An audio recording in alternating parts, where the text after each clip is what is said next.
So the boat is just bobbing along till they find this little island full of smoking hot Amazon women.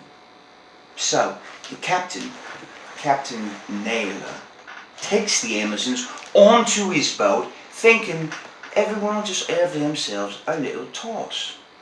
But you're gonna like this part. The Amazons take over the boat and toss all the little fuckers out to sea. Now, you wanna know what I'm calling it? I'm calling it Castaway Cunt.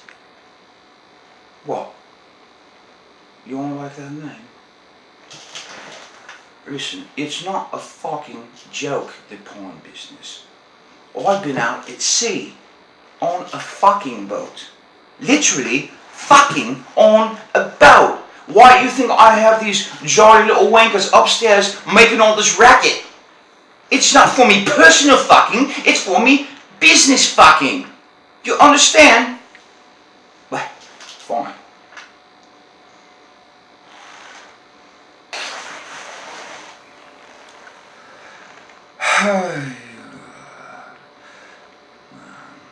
To be or not to be, that is the question. Whether it is nobler in the mind to suffer the slings and arrows of outrageous fortune, or to take on a sea of trouble by opposing in them,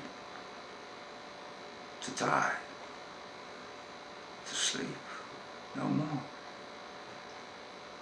and by a sleep to say we in the heartache and the thousand natural shocks that flesh is heir to, 'tis a consummation devoutly to be wished to die, to sleep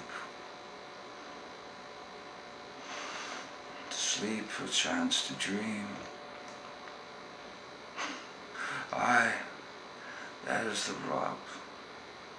For in that sleep of death, what dreams may come when we have shuffled off this mortal coil must give us pause. There's the respect that makes calamity of so long life. For who would bear the whips and scorns of time, the oppressor's wrong? The proud man's contumely, the pangs of despised love. Laws delay the insolence of office, and the spurns that patient merit of the unworthy takes, when he himself might his own quietus make with a bare bodkin.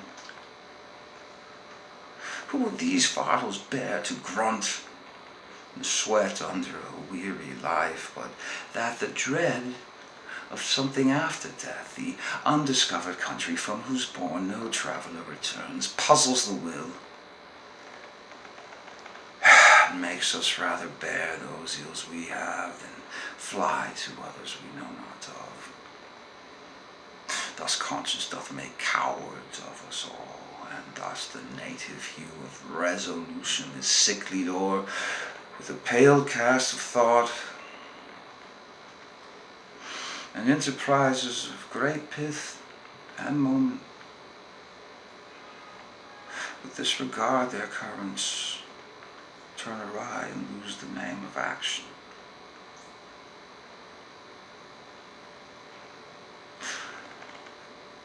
Friends, Romans, countrymen, lend me your ears. I come to bury Caesar, not to praise him. The evil that men do lives after them, the good is often teared with their bones, so let it be with Caesar. The noble Brutus had told you Caesar was ambitious. If it were so, it was a grievous fault, and grievously has Caesar answered it.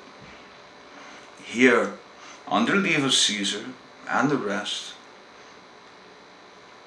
under leave of Brutus and the rest, for Brutus is an honorable man, so are they all honorable men, come I to speak in Caesar's funeral.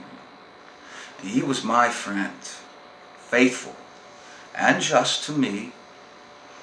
But Brutus says he was ambitious. Brutus is an honorable man. And he hath brought many captives home to Rome, whose ransoms did the general coffers fill. Did this in Caesar seem ambitious? When not the poor have cried, Caesar hath wept.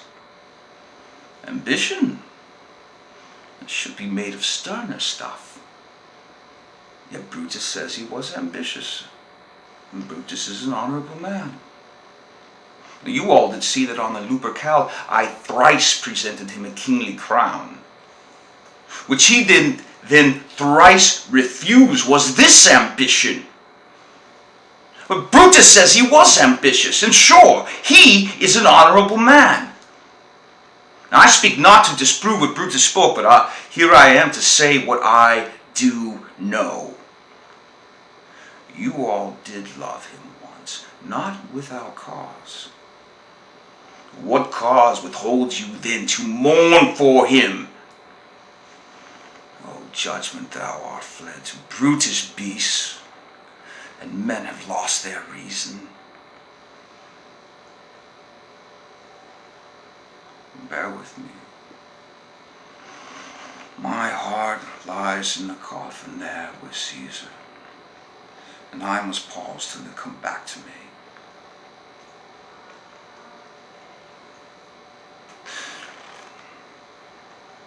You might as well appeal to the thunderclouds as against these terrible hardships of war. They are inevitable. And the only way the people of Atlanta can hope once more to live in peace and quiet at home is to stop the war, which can only be done by admitting that it began in error and is perpetuated in pride. We do not want your Negroes, or your horses, or your houses, or your lands, or anything that you have. But what we do want, and will have, is a just obedience to the laws of these United States. That we will have. And if it involves the destruction of your improvements, we cannot help it. I myself have seen in Missouri, Kentucky, Mississippi, and Tennessee hundreds and thousands of women and children fleeing from your armies and desperados, hungry and with bleeding feet. In Memphis, Vicksburg, and Mississippi, we fed thousands upon thousands of the families of rebel soldiers left upon our hands and whom we could not see starve.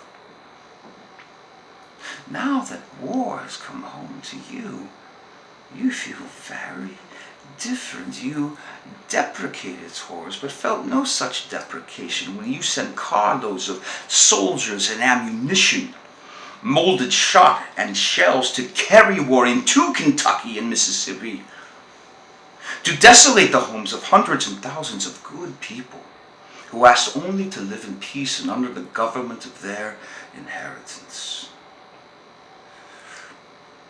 But